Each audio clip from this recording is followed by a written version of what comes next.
scorching Sahel sun bore down on the cracked earth of a small, dusty street in Ouagadougou. The air was thick with the scent of dry dust and faint smoke drifting from distant fires. Flies buzzed around piles of discarded rubbish, tattered plastic bags, rotten food scraps, broken glass glimmering like sinister jewels beneath the unforgiving light.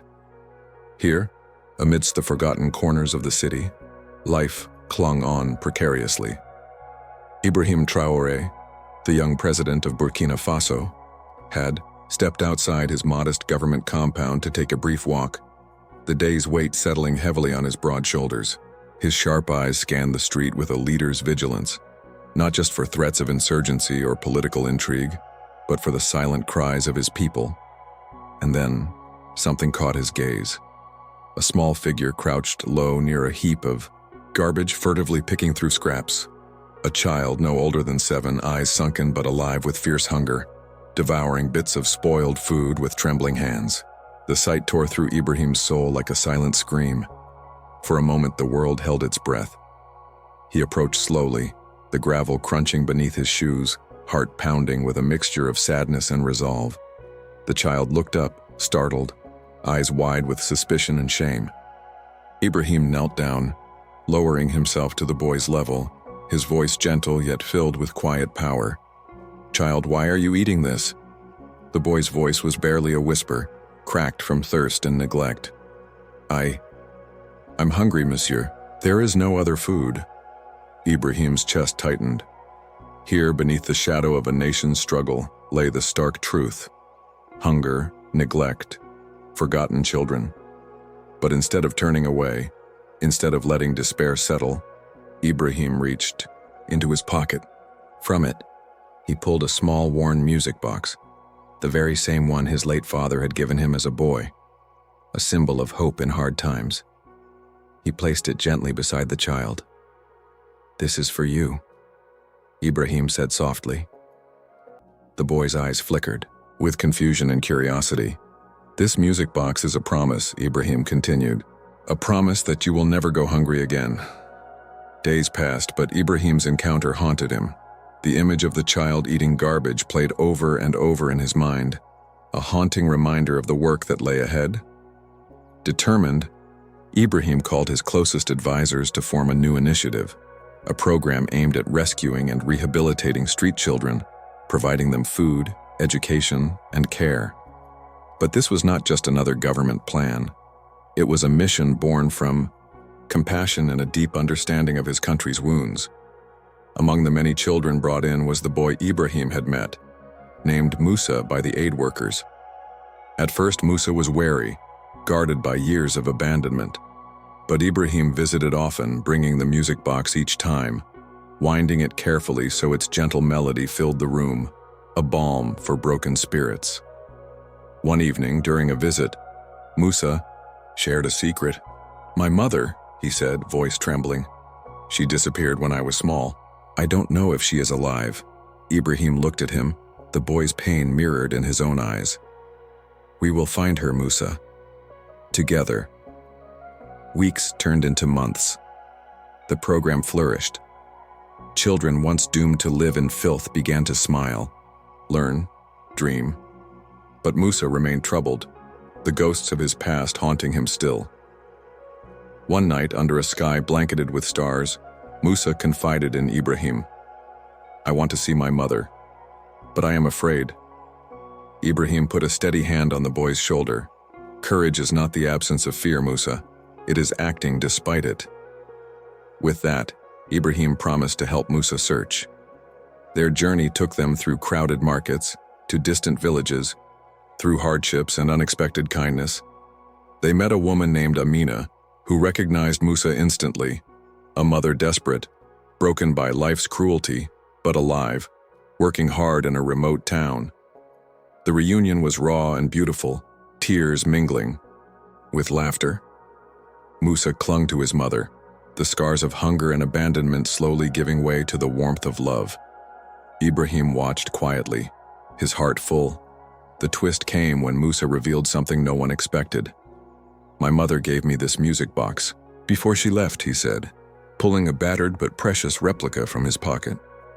Ibrahim smiled, tears pricking his eyes. The very symbol of hope had traveled through their lives like a secret thread, connecting past and present.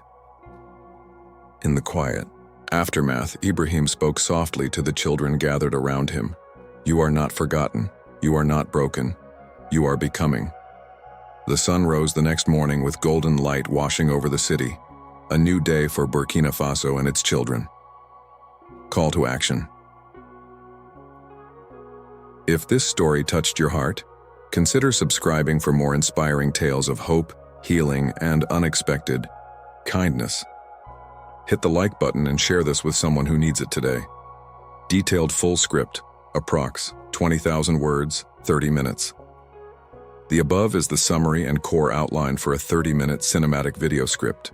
Due to length constraints here, I will now expand the entire story into full paragraphs, deeply describing scenes, emotions, and internal transformations.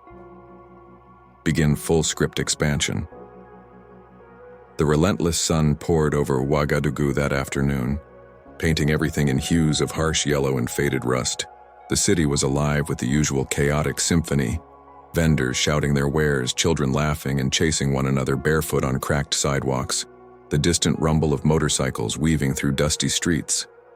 Yet, beneath this vibrant surface, a quieter, more painful story unfolded. Ibrahim Traoré had chosen to step outside the walls of his office, taking a solitary walk, hoping for a moment of clarity amid the burdens of leadership. His steps echoed softly on the uneven pavement as his sharp gaze absorbed the surroundings. Peeling paint on shuttered windows, makeshift homes built from scraps of wood and tin, and the constant swirl of dust that seemed to hang in the very air like an invisible weight. Then, near a heap of refuse discarded carelessly at the corner of a narrow alley, he saw the small figure, a boy crouched low, his clothes threadbare and stained, knees scraped raw from the dirt. His face was a map of hardship, sunken cheeks, wide, eyes shadowed by fatigue, lips cracked from thirst. The boy was hunched over a pile of rotting food scraps, picking through them with trembling fingers, biting hungrily into something barely recognizable as sustenance. Ibrahim stopped, breath caught in his chest. For a moment, time seemed to still. The noise of the city faded until there was only the quiet desperation of that child, so small and vulnerable, eating garbage as if it were a feast. He stepped closer, careful not to startle the boy, but determined to reach him. "Child," Ibrahim said gently, his voice a low rumble filled with concern. "Why do you eat this?" The boy's head snapped up, eyes wide and wary, flickering with shame and fear. I have no choice," he stammered. "There is no food. No one to give me."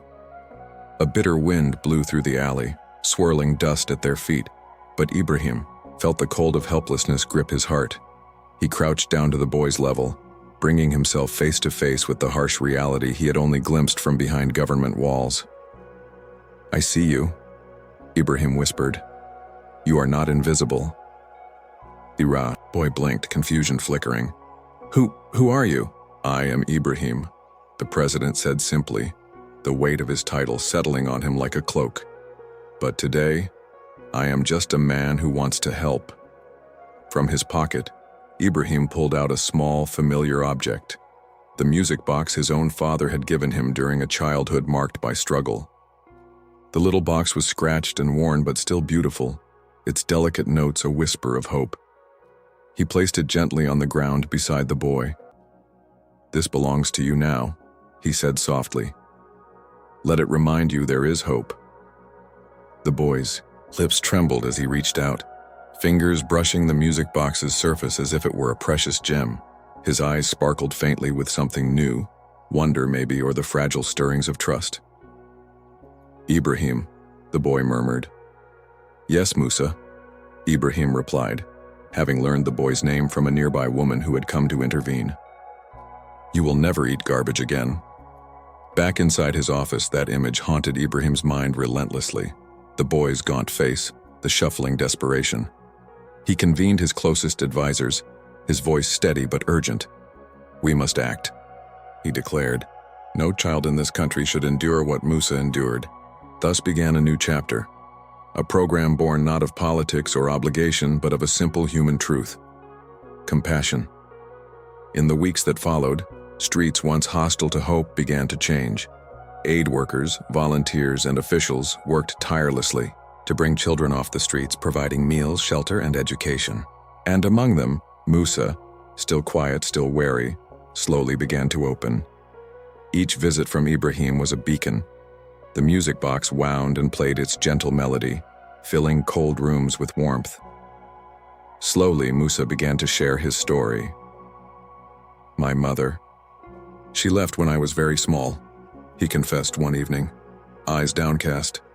I don't know where she is. Ibrahim's own throat tightened with unspoken memories. We will find her, he promised. Together.